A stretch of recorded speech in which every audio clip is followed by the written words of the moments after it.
From the studios of Farm Journal Broadcast, this is AgDay.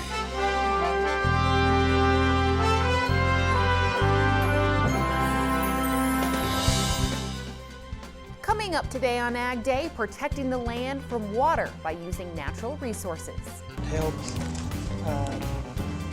calm the water so that it doesn't run as fast, so it actually slows it down. See what one farmer is doing. We check in on California's snowpack as a new threat emerges, causing markets to slump. The concern is that the black swan for 2020 has already been identified and that it's Iran.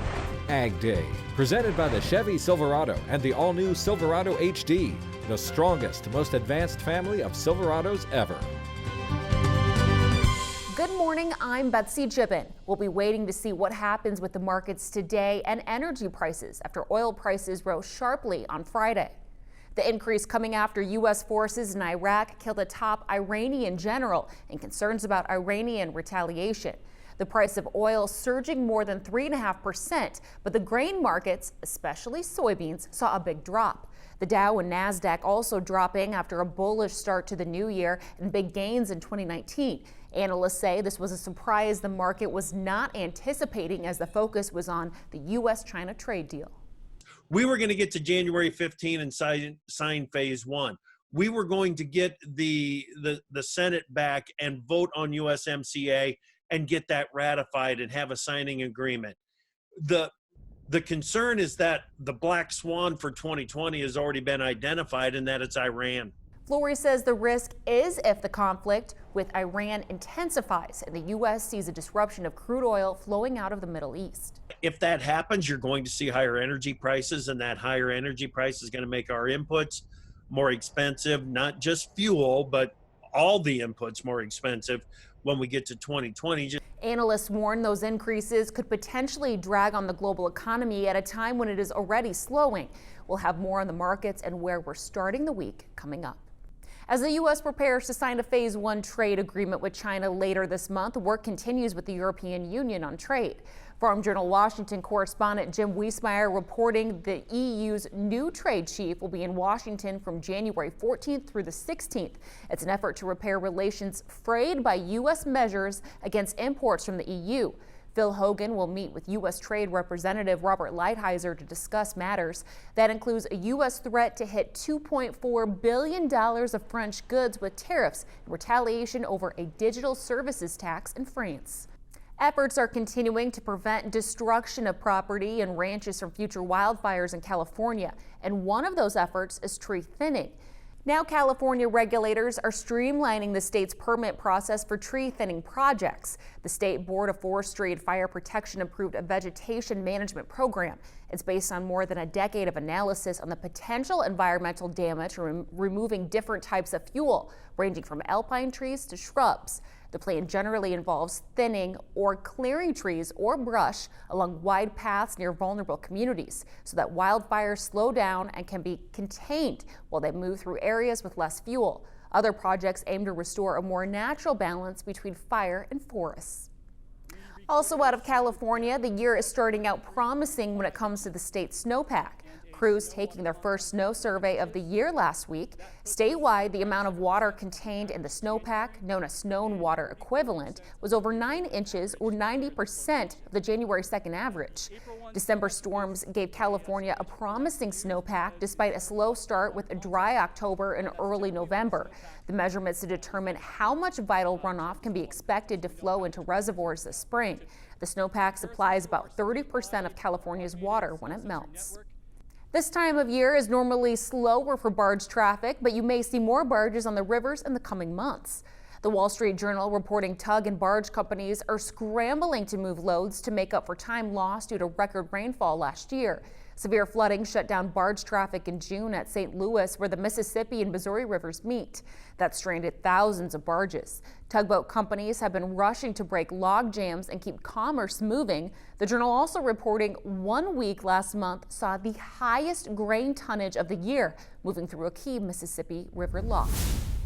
And a winter storm continued to bring rain and snow to the eastern part of the U.S. over the weekend, but it also brought some beautiful sights with it. Meteorologist Mike Hoffman joins us with more. Yeah, that's right, Betsy. By Sunday morning, though, this storm system was already pulling offshore and it had already dumped all the rain and snow it was going to over the east. Next storm system, not nearly as strong, just putting down a little bit of light snow over the northern plains, and that's now moving through the Great Lakes. And a beautiful sight, thanks to some odd weather in Summit, South Dakota, where there's a rainbow. Might actually be called a snowbow, because that can happen when there's flurries around. Either way, it's a beautiful sight with all that snow in the background. Not something you see every day. I'll have more in your forecast coming up in a little while. Coming up, wheat markets saw some big gains to end 2019. We take a closer look at what's been behind the drive. And later, one farmer takes steps to protect his lands from nearby rivers, and he's finding help from nature itself. Coming up in the country.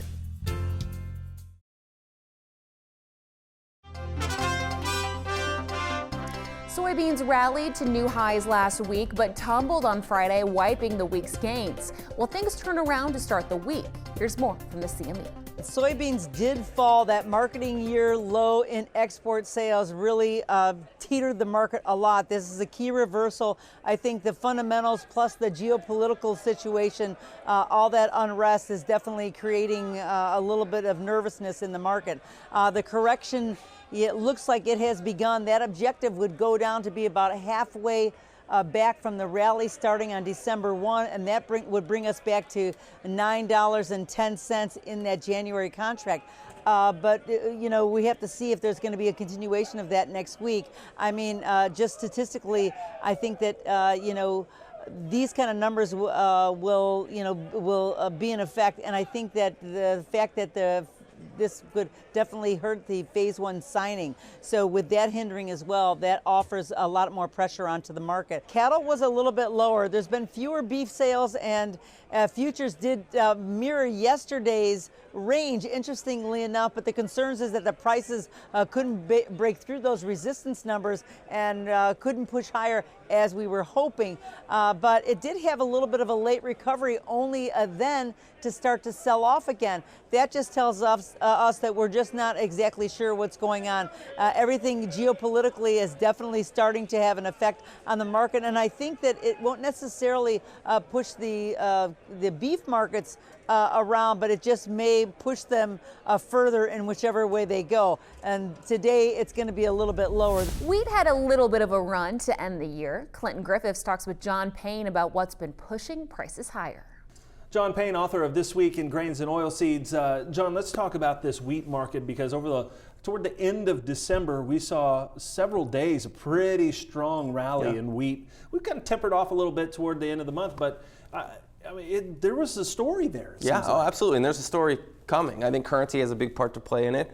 You know, we need to see the weaker dollar. That would certainly help wheat, but we've got acreage the farmers are doing their part by not planting. So whether it be because of the late harvest in corn and soybeans out east, which soft red wheat has its own story right now, or it's the folks down in Texas who are simply just battling hard profit margins, and those folks out in the KC wheat country, they're looking at record low. So 44 million, I think, was the record low, and that's where we're going to be.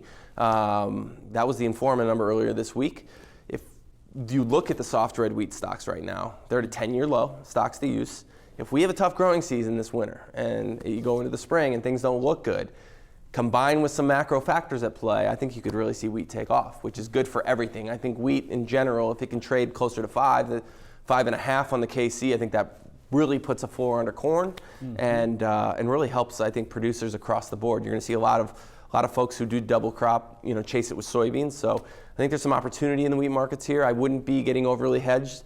You know, we went to 5.50 a year ago multiple times, and on the soft red side, I think 6 is in the cards here. So spec money is not in the hard red side either. Minneapolis and KC would be decent plays if you're looking to do that. And I think it's interesting that all those different markets, rather than trading in lockstep, are now starting to move in different directions. Yeah, and that's, I mean, from somebody who works, you know, Chicago Board of Trade stuff, you want to see volatility. And I think the big worry for me is like corn just stays here, you know, 389, 390. Wheat doesn't trade. I don't think this is going to be that kind of environment, though. I really don't. I think, you know, the outlook for China, I think we heard 8 million metric tons possibly purchased of wheat, and that is a boon. I mean, if we can move 200 million bushels to China. That takes our overall carry out from 1 billion, closer to 800 million.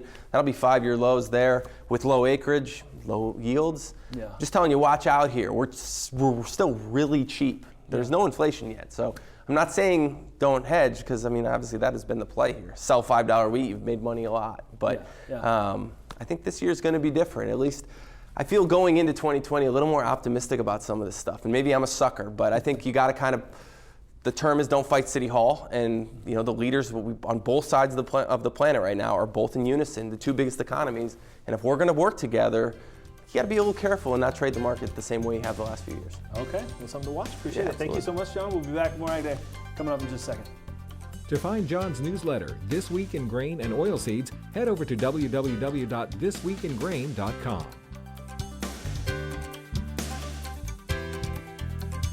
Precision Planting Winter Conference 2020. Sessions to help you maximize your farm. January 21st through the 24th. Visit ppwinterconference.com to register for this free event.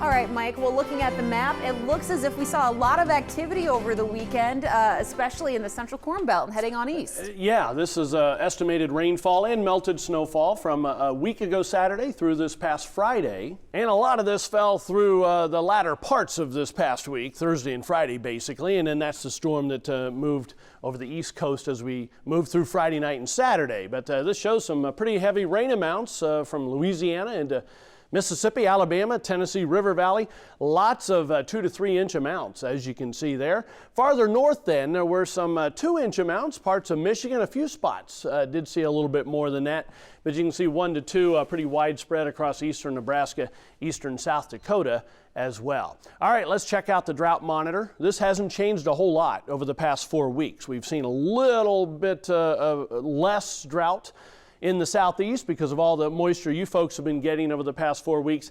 Hasn't changed a lot through Texas, although it seems to have gotten a little drier in the northeast corner of Texas. And you can see from the southwest corner of Kansas all the way back into the Four Corner region, there is some severe and even extreme drought in places. The Pacific Northwest has gotten better, but you're still a little bit drier than normal long term. There's the root zone moisture, and of course this is more short-term moisture, and you can see it is wet through most of the Mississippi Valley, Great Lakes, Northern Plains, back into Montana. Kind of nothing too bad along the East Coast. Some areas a little dry, some areas a little wet, and kind of the same idea in the Southwest. But from Utah, western Colorado into the Northwest, overall, it's been kind of dry lately, and so therefore the root zone moisture is that way. Now, temperatures this week, we do not see really any cold air coming to the east that's going to stick around. It comes for a day or two, but overall I'm going above normal for the eastern half of the country. From western North Dakota and western New Mexico westward, we're looking for below normal temperatures over this coming week.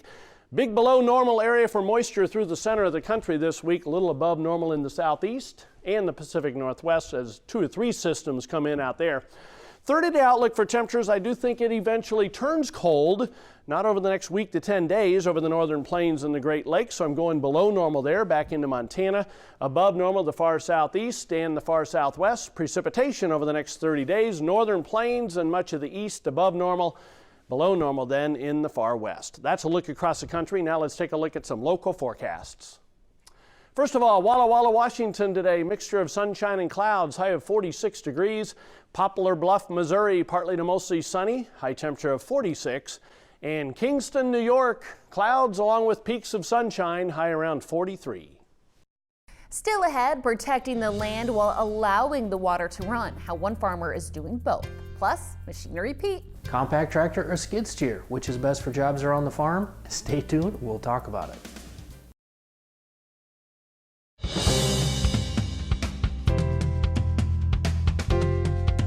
Trying to decide on the best equipment for basic use on your farm? Machinery Pete has the answer with some help from his Twitter followers. Rob asked, hey at Machinery Pete, need some advice. Just bought a rural place, pondering acquiring a skid steer or a compact tractor. Which is the better bang for the buck? Well, I threw it out to our Twitter audience, got some great replies. Matt from Minnesota said skid steer hands down. It's the greatest machine, so many attachments. Kelly concurred, saying skid steer, so much better for snow removal and using around the yard. Bryce Hansen came down on the side of tractor, saying, I have a 35 horse that does everything at my place. Mow, snow removal, grading, tilling, planting grass, digs holes, remove trees and brush. Jordan raised a good point and said skid steer for sure unless you are planning on driving miles across any open fields. Way more versatile and tougher overall. Ivan chipped in and said be sure whatever you purchase has the ability to power the attachments you plan to use. Craig's point was, Rob, depends on how much work you have to do. Budget is also a consideration. Skids are more money up front, but typically hold their value. Troy chimed in and said tractor, especially if by yourself. Hop on and off, way easier, can see behind you better also. Samuel Turner said it depends on what you need it to do. A compact tractor can do everything a skid steer can, slower and more carefully, but a skid steer can't do half what the tractor can. Joe Breidenbach, sales director with True North Equipment in the Red River Valley, said, do you plan to mow a finish lawn? Tough with a heavy skid steer. Make a list of what you want to do and post it. Neither are the best at each job. The Ryan Anderson said, I'm not at Machinery Pete, but I did stay at a Holiday Inn Express last night. Good one, Ryan.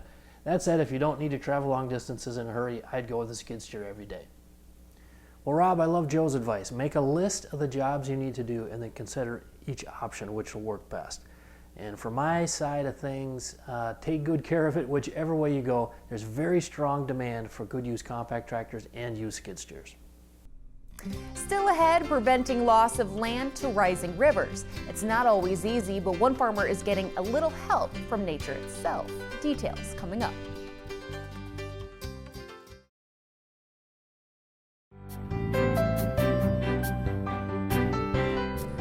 Outside of Lava Hot Springs, Idaho, is teaming up with the Natural Resources Conservation Service to prevent land loss near a river. Joel Benson of the Idaho Farm Bureau shows us what he's doing. Over the past few years, an issue has emerged on the Portneuf River near Lava Hot Springs, Idaho. This is the Portneuf River.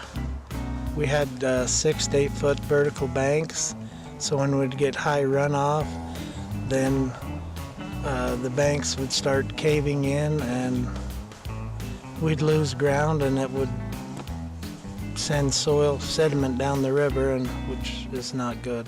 Meet Brett Casperson, a local farmer who is working with the Natural Resource Conservation Service, or NRCS, to find a solution using natural resources.